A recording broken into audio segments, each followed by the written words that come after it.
ওম নমঃ শিবায়। বন্ধুরা, আমরা গতকাল শিব মহাপুরাণের প্রথম অধ্যায়ে আলোচনা করেছিলাম যে সূত গোস্বামীর কাছে শৌনক সহ সমস্ত ঋষিগণ যখন জিজ্ঞাসা করেছিলেন এই কলিযুগে শিব মহাপুরাণের কাহিনী দ্বারা কোন কোন পাপী মানুষ শুদ্ধ হয়, তখন শিব সূত গোস্বামী শৌনক সহ সমস্ত মুনি ঋষিদের বললেন, যে মানুষ পাপাচারী দুষ্কর্মে লিপ্ত, কাম ক্রোধ লোভ প্রভৃতিতে নিমজ্জিত, তারাও এই শিব পুরাণের পাঠ এবং শ্রবণের দ্বারা শুদ্ধ হয়ে যায়। এই বিষয়ে একটি প্রাচীন ইতিহাস বলা থাকে। এই ইতিহাসের কাহিনী শ্রবণ মাত্রই পাপ সম্পূর্ণরূপে বিনাশ হয়ে যায়। আজ আমরা শিব মহাপুরাণের দ্বিতীয় অধ্যায় নিয়ে আলোচনা করব। তো চলুন বন্ধুরা, সূত গোস্বামীর সেই কাহিনীটি শোনা যাক। তার আগে ধর্মকথা সম্পাদ চ্যানেলে আপনাদের সবাইকে স্বাগত। যারা যারা নতুন আছেন তারা চ্যানেলটি সাবস্ক্রাইব করে পাশে থাকা বেল আইকনটাতে ক্লিক করুন, যাতে আমাদের ভিডিও সবার আগে আপনাদের কাছে পৌঁছে যায়। তো চলুন আমাদের আজকের ভিডিওটি শুরু করা যাক। অনেক প্রাচীন সময়ে রাত্র নামক নগরে এক ব্রাহ্মণ বাস করতেন। তিনি জ্ঞানহীন, দরিদ্র, রস বিক্রেতা এবং বৈদিক ধর্ম থেকে সম্পূর্ণ বিচ্যুত ছিলেন। তিনি স্নান, সন্ধ্যা, যোগ, হোম ইত্যাদি ধর্মীয় আচরণ ত্যাগ করেছিলেন এবং ব্যবসায়িক প্রতারণায় লিপ্ত ছিলেন। তার নাম ছিল দেবরাজ। সে নিজের উপর ভরসা করা লোকেদের ঠকাতো। সে ব্রাহ্মণ, ক্ষত্রিয়, বৈশ্য, শূদ্র সকলকে ধোঁকা দিয়ে বিভিন্ন চাতুর্যের মাধ্যমে হত্যা করার বা ফাঁকি দিয়ে তাদের অর্থ দখল করত। তার উপার্জিত একটুও অর্থ ধর্মকাজে ব্যয় হতো না। সে ছিল ব্যভিচারী এবং সম্পূর্ণরূপে আচরণ ভ্রষ্ট। একদিন সে ঘুরতে ঘুরতে পূর্ব দিকে প্রতিষ্ঠানপুর শহরে পৌঁছায়। সেখানে সে এক শিবালয় দেখতে পায়। সেখানে অনেক সাধু মহাত্মারা উপস্থিত ছিলেন। দেবরাজ সেই শিবালয়ে কিছুদিনের জন্য আশ্রয় নেয়, কিন্তু সেখানে তার দেহে জ্বর দেখা দেয় এবং সেই জ্বর তাকে ভীষণভাবে কষ্ট দিতে থাকে। সেই সময় সেখানে এক ব্রাহ্মণ দেবতা শিব পুরাণের কাহিনী শোনাচ্ছিলেন।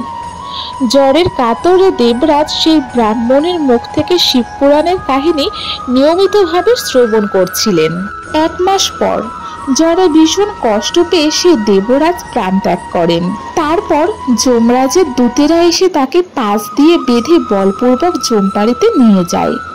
ঠিক সেই সময় শিবলোক থেকে ভগবান শিবের পার্শ্বদগণ সেখানে উপস্থিত হন। তাদের গৌরবর্ণের দেহ ছিল কর্পূরের মতো উজ্জ্বল। তাদের হাতে ত্রিশূল শোভা পাচ্ছিল। তাদের সমস্ত অঙ্গে ভস্য মাখা আর তারা রুদ্রাক্ষের মালা ধারণ করেছিলেন। তারা ক্রোধ ভরে যমপুরীতে প্রবেশ করেন এবং যমদূতের উপর প্রবল রেগে যান। তাদের বারংবার ভয় দেখান এবং তিরস্কার করেন। তারপর সেই দেবরাজকে যমদূতদের হাত থেকে উদ্ধার করেন এবং এক অত্যন্ত বিস্ময়কর বিমানে বসিয়ে কৈলাসে নিয়ে যান শিবের পার্শ্বদগণেরা। এই ঘটনায় যমপুরীতে ভীষণ কোলাহল শুরু হয়। এই আচমকা হট্টগোল শুনে ধর্মরাজ অর্থাৎ যমরাজ তার প্রাসাদ থেকে বেরিয়ে আসেন। তিনি দেখলেন 4 জন শিবদূত, যারা যেন সরকারি রুদ্রের অবতার বলেই মনে হচ্ছিল। তারা ধর্মরাজ বিধি অনুযায়ী তাদের পূজা করতেন। জ্ঞান দৃষ্টি দিয়ে সব ঘটনার মূল কারণ তিনি অনুধাবন করেন, কিন্তু ভয়ে শিবদূতদের কিছু জিজ্ঞাসা করেননি। উল্টে ভক্তি ভরে তাদের আরাধনা এবং স্তব করেন।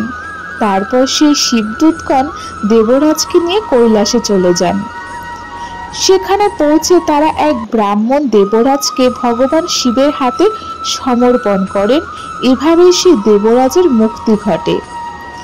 এই কাহিনীর সমাপ্ত হলে মহর্ষি শৌনক বললেন, হে মহাভাগ সূত গোস্বামী, আপনার কৃপা প্রাসাদে আমি বারবার কৃতার্থ হচ্ছি। এই ইতিহাস শ্রবণ করে আমার মন পরম আনন্দে নিমগ্ন হয়েছে। ভগবান শিবে প্রেম বৃদ্ধিকারী এমন আরো কোনো কাহিনী থাকলে দয়া করে আমাদের সেটি শোনান। তখন সুত গোস্বামী বললেন, হে শৌনক, শুনুন, আমি আপনার সামনে এক গোপনীয় কাহিনীও বর্ণনা করব, কারণ আপনি শিবভক্তদের মধ্যে শ্রেষ্ঠ এবং বেদজ্ঞ ঋষিদের মধ্যে অগ্রগণ্য।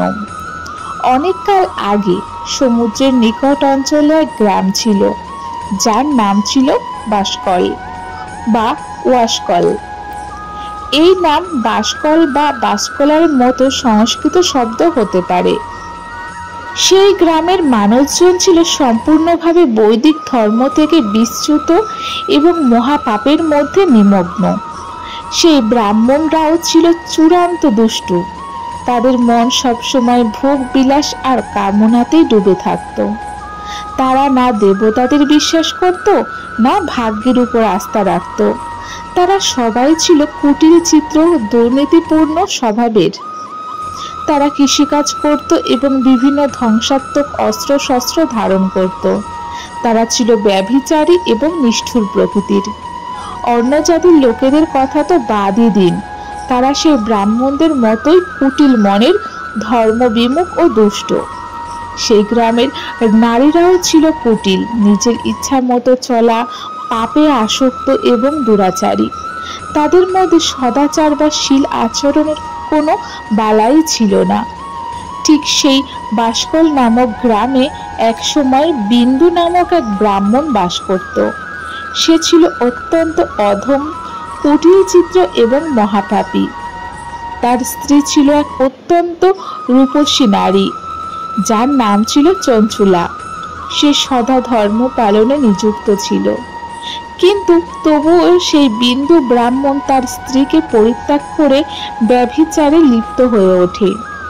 এভাবে কুকর্মে নিযুক্ত সেই বিন্দুর অনেক বছর কেটে যায়। তার স্ত্রী চঞ্চুলা যদিও কামের দ্বারা পীড়িত ছিল, তবুও সে স্বধর্মের লঙ্ঘনের ভয়ে দীর্ঘকাল ধরে নিজ ধর্ম পালন করতে গিয়েছিল। কিন্তু ধীরে ধীরে স্বামীর দুষ্কর্ম এবং অসৎ আচরণে প্রভাবিত হয়ে চঞ্চুলাও একসময় দুরাচারিণী হয়ে পড়ে। এভাবেই স্বামী স্ত্রী উভয়েই পাপাচারে নিমজ্জিত হয়ে বহুদিন ধরে জীবন অতিবাহিত করে। এক সময়কার কথা, সময় মতো সে দুষ্ট ব্রাহ্মণ বিন্দু মৃত্যুবরণ করে এবং মৃত্যুর পর নরকে পতিত হয়। অনেকদিন নরকের ভয়াবহ যন্ত্রণা ভোগার পর সে বিন্ধ্য পর্বতের কাছে এক ভয়ঙ্কর পিশাচে পরিণত হয়। অন্যদিকে স্বামী বিন্দুর মৃত্যুর পর সে মূঢ়মতি চঞ্চুলা তার পুত্রদের নিয়ে অনেক দিন পর্যন্ত বাড়িতে বাস করছিল। একদিন দৈবক্রমে কোনো এক পূর্ণ তিথিতে চঞ্চুলা নিজের ভাই বোনদের সঙ্গে গোকর্ণ তীর্থে যান। তীর্থযাত্রীদের সঙ্গে মিলিত হয়ে সে তীর্থের জলে স্নান করে এবং পরে সবাই মিলে তীর্থ ভ্রমণে বের হয়। চলতে চলতে সে এক দেব মন্দিরে প্রবেশ করে। সেখানে সে এক জ্যোতিষবিদ ব্রাহ্মণের মুখ থেকে ভগবান শিবের পরম পবিত্র ও কল্যাণকারী পৌরাণিক কাহিনী শ্রবণ করে। তারা তখন বলছিলেন যে যে সকল নারী পরপুরুষের সঙ্গে ব্যভিচার করে, মৃত্যুর পর তারা যখন যমলোক গমন করেন, তখন যমরাজের দূতেরা তাদের যোনিতে উত্তপ্ত লোহার রড প্রবেশ করায়। এই ধরনের বৈরাগ্য উৎপাদনকারী পুরাণ কথা যখন একজন ব্রাহ্মণ শ্রোতাদের উদ্দেশ্যে বলছিলেন, তখন চঞ্চুলা নামের এক নারী বর্ণনার ভয় শুনে সম্ভ্রান্ত হয়ে পড়ল। তার শরীর কাঁপতে লাগলো। যখন গল্প শেষ হলো এবং সবাই চলে গেল, তখন সেই ভীত স্বতন্ত্র নারী একান্তে সেই ব্রাহ্মণ ভক্তের কাছে গিয়ে বলল, হে ব্রাহ্মণ দেব, আমি আমার ধর্ম বুঝিনি, তাই আমার দ্বারা বড় দুষ্কর্ম সংঘটিত হয়েছে। হে স্বামী, আপনার অনুপম কৃপা দ্বারা আমাকে উদ্ধার করুন। আজ আপনার এই বৈরাগ্যময় শিষ্য শিবপুরাণের কথা শুনে আমি আতঙ্কে আচ্ছন্ন হয়ে গেছি। আমার শরীর কেঁপে উঠেছে এবং এই সংসার থেকে আমার বৈরাগ্য জন্মেছে। আমি এক মূঢ়চিত্ত পাপিনী, আমায় ধিক্কার, আমি নিন্দনীয়, কুৎসিত কামনায় জড়িত হয়ে আমি আমার ধর্ম থেকে বিচ্যুত হয়েছি। কে জানে মৃত্যুর পর আমাকে কি ভয়াবহ ও কষ্টদায়ক দুর্দশার মধ্যে পড়তে হয়। সেখানে কে সেই জ্ঞানী ব্যক্তি যে এমন এক পাপিনী নারীর সঙ্গে থাকবে যার মন সর্বদা কুমার্গ চলে গেছে। যখন মৃত্যুর সময় এই ভয়ঙ্কর যমদূতেরা আমার গলায় ফাঁস পরিয়ে টেনে নিয়ে যাবে, তখন আমি কিভাবে ধৈর্য ধারণ করব? যখন নরকে আমার শরীর ছিন্ন ভিন্ন করা হবে, তখন আমি কিভাবে এই মহা যন্ত্রণাদায়ক কষ্ট সহ্য করব? আমার হৃদয় বিদীর্ণ হয়ে যাচ্ছে। আমি সব দিক থেকে ধ্বংস হয়ে গেছি, কারণ আমার জীবন শুধুই পাপে নিমজ্জিত ছিল। হে ব্রাহ্মণদেব, আপনি আমার গুরু, আপনি আমার মা, আপনিই আমার পিতা। আমি আপনার শরণে এসেছি। এই দীন অসহায় নারীকে আপনি দয়া করে উদ্ধার করুন। এভাবেই চঞ্চুলা খেদের এবং বৈরাগ্যের দ্বারা পূর্ণ হয়ে সেই ব্রাহ্মণ দেবতার পায়ে লুটিয়ে পড়ল। তখন সেই জ্ঞানী ব্রাহ্মণ তাকে করুণা করে তুলে নিয়ে বললেন, হে নারী, এটা সৌভাগ্যের বিষয় যে শিবের কৃপায় তুমি সময় মতো এই বৈরাগ্যপূর্ণ শিবপুরাণের কাহিনী শুনে সচেতন হয়েছ। হে ব্রাহ্মণ পত্নী, তুমি ভয় পেও না, শিবের শরণ নাও। শিবের কৃপায় সমস্ত পাপ তৎক্ষণাৎ ধ্বংস হয়ে যায়। আমি তোমাকে সেই পরম বস্তু শিবের মহিমা ও কীর্তিময় কাহিনী শ্রবণের পথ বলবো, যার ফলে তুমি চিরস্থায়ী আনন্দ ও উত্তম গতি লাভ করবে। শিবের পুরাণ কাহিনী শ্রবণ করায় তোমার বুদ্ধি এখন অনুতাপ এবং পবিত্রতায় পূর্ণ হয়েছে। তোমার মনে এখন ইন্দ্রিয় ভোগের কোনো বৈরাগ্য জন্মেছে। সৎপুরুষেরা বলে থাকেন, অনুতাপই হলো সকল পাপের প্রধান শোধক। যে ব্যক্তি সত্য হৃদয়ে অনুতাপ করে, তিনিই প্রকৃতভাবে পাপের প্রায়শ্চিত্ত করতে পারেন। যেহেতু সৎপুরুষগণ সমস্ত পাপের শুদ্ধির জন্য প্রায়শ্চিত্তের উপদেশ দিয়েছেন, সেই সব প্রায়শ্চিত্ত অনুতাপ দ্বারা সম্পন্ন হয়। যে ব্যক্তি শাস্ত্রবিধি অনুযায়ী প্রায়শ্চিত্ত করে এবং নির্ভীক হয়ে ওঠে, কিন্তু নিজের কুকর্মের জন্য হৃদয় থেকে অনুতাপ করে না, সে সাধারণত উত্তম গতি লাভ করতে পারে না। কিন্তু যে ব্যক্তি নিজের কুকর্মের জন্য আন্তরিকভাবে অনুতাপ করে, সে অবশ্যই উত্তম গতি অর্জন করে, এতে কোনো সন্দেহ নেই। এই শিব পুরাণের কাহিনী শ্রবণ দ্বারা যেমন চিত্তশুদ্ধি হয়, তেমন অন্য কোনো উপায়ও হয় না। যেমন আয়নায় ধুলো মুছে দিলে তা পরিষ্কার ও স্বচ্ছ হয়ে ওঠে, তেমনি শিবপুরাণের কাহিনী চিত্তকে অত্যন্ত পবিত্র করে তোলে, এতে বিন্দুমাত্র সন্দেহ নেই। যে মানব চিত্ত শুদ্ধ হয়, তার হৃদয়ে মা পার্বতী সহ স্বয়ং শিবশম্ভু শিব বিরাজ করেন। এভাবেই সেই পরশুদ্ধ আত্মা বিশুদ্ধ বুদ্ধির দ্বারা শম্ভু তথা চিরশিবের পাদপদ লাভ করে। এই শ্রেষ্ঠ পুরাণ কাহিনী শ্রবণ সমগ্র মানব জাতির জন্য কল্যাণের বীজ স্বরূপ। এই জন্য শাস্ত্রবিধি অনুসারে এর আরাধনা বা সেবা করা উচিত। এটি ভববন্ধন রূপী কঠিন রোগ বিনাশ করে। শিবের কাহিনী শুধু শোনার জন্য নয়, হৃদয়ে তার মনন বা ধারণ এবং নির্ধ্যাসন বা গভীর ভাবনা করা উচিত। এই কাহিনী সর্বদা চিন্তন করলে চিত্ত সম্পূর্ণরূপে শুদ্ধ হয়। চিত্ত শুদ্ধ হলে মহেশ্বরের ভক্তি তার দুই পুত্র জ্ঞান ও বৈরাগ্য সহ নিশ্চিতভাবে প্রকাশ পায়। তারপর মহেশ্বরের কৃপায় সেই পরম মুক্তি লাভ করে, এতে কোনো সংশয় নেই। যে ব্যক্তি মুক্তি থেকে বঞ্চিত, তাকে পশু বলে গণ্য করা উচিত, কারণ তার চিত্ত এখনো মায়ার বন্ধনে আবদ্ধ রয়েছে। হে ব্রাহ্মণ পত্নী, অতএব তুমি ইন্দ্রিয় সুখ থেকে তোমার মনকে ফিরিয়ে নিয়েছ। ভক্তি ভরে ভগবান শঙ্করের এই সর্বপবিত্র কাহিনী শোনো। এই শিবকথা শ্রবণে তোমার চিত্ত শুদ্ধ হবে এবং তার দ্বারা তুমি মুক্তি লাভ করতে পারবে। এটুকু বলেই সেই শ্রেষ্ঠ শিবভক্ত ব্রাহ্মণ চুপ হয়ে গেলেন। তার হৃদয় করুণায় বিগলিত হয়ে উঠল এবং তিনি নির্মল চিত্তে শ্রী শিবের ধ্যানে মগ্ন হলেন। এসব কথা শুনে বিন্দুকের স্ত্রী চঞ্চলা মনে মনে আনন্দে পরিপূর্ণ হয়ে ওঠে। ব্রাহ্মণের এই মহৎ উপদেশ শ্রবণে তার নয়নে আনন্দশ্রু উথলে উঠল। হে হর্ষপূর্ণ হৃদয়ে সে শ্রেষ্ঠ ব্রাহ্মণের পদে লুটিয়ে পড়ে হাত জোর করে বলল, হে প্রভু, আমি কৃতার্থ হয়ে গেছি।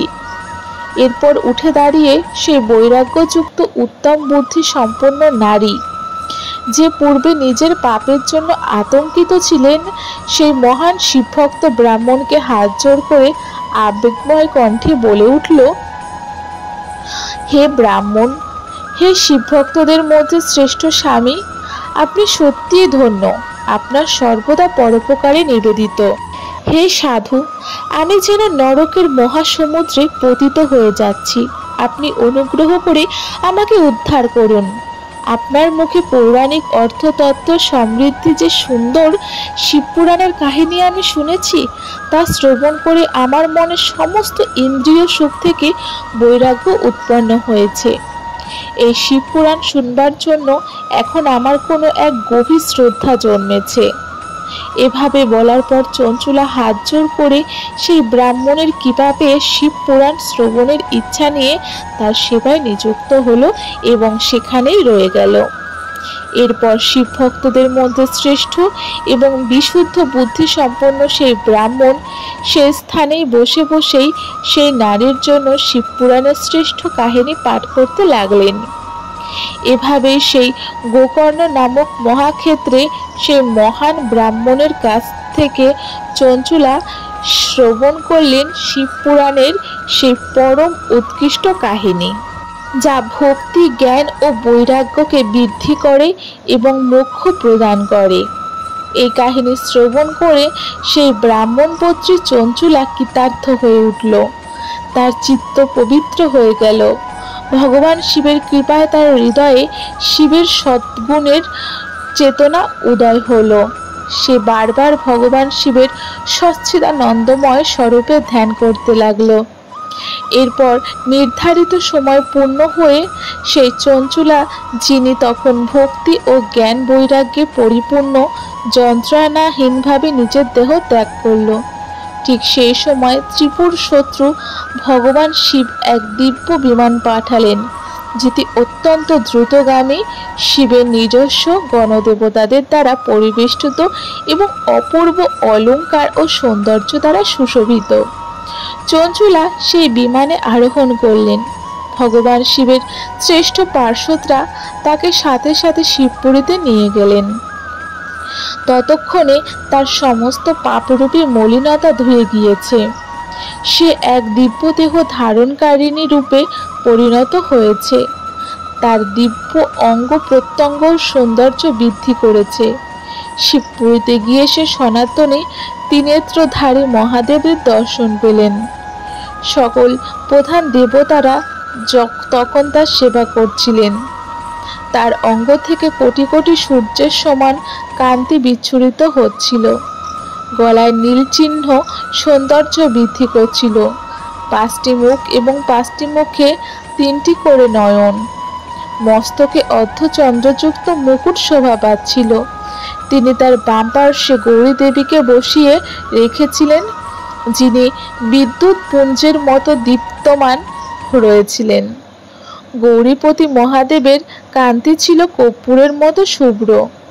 তার সমগ্র শরীর ধপধপে ভস্য আবৃত এবং শ্বেতবস্ত্রে বিভূষিত হয়েছিল। এভাবেই ভগবান শিবের মহান দর্শন পেয়ে সেই ব্রাহ্মণপত্রী চঞ্চলা অত্যন্ত আনন্দিত হলো। ভক্তিভরে সে বারবার ভগবান শিবকে প্রণাম করল এবং অতঃপর 2 হাত জোর করে গভীর প্রেম ও আনন্দ এবং বিনীত হয়ে তাদের হৃদয়ে নিয়ে তার সামনে স্থির হয়ে দাঁড়িয়ে রইলেন।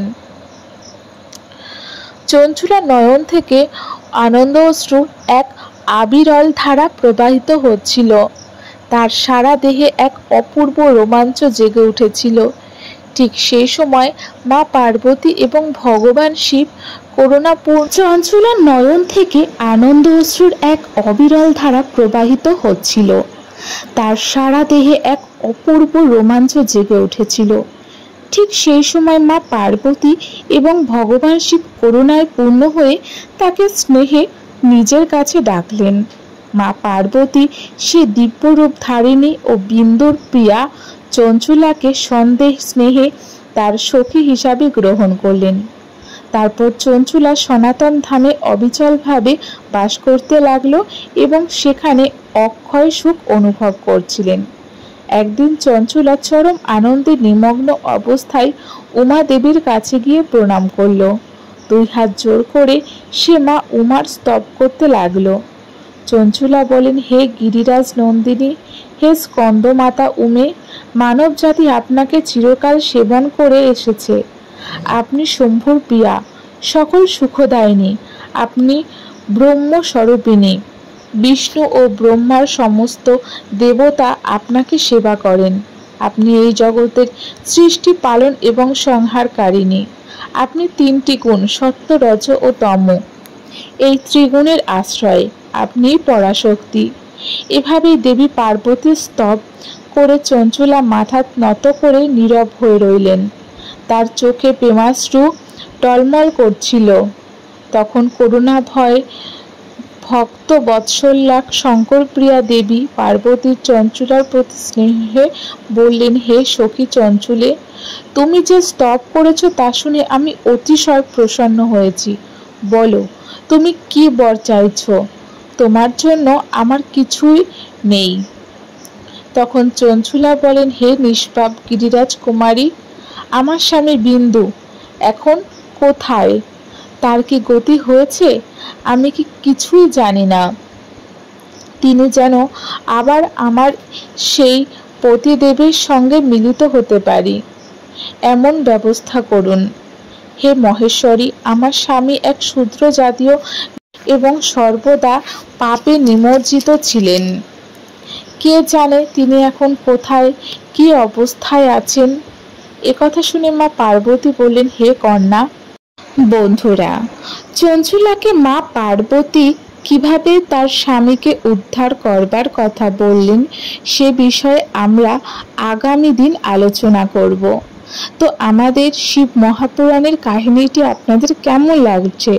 ভালো লাগলে লাইক, কমেন্ট, শেয়ার করতে ভুলবেন না এবং কমেন্ট বক্সে ওম নমঃ শিবায় বা হর হর মহাদেব লিখতে একদমই ভুলবেন না।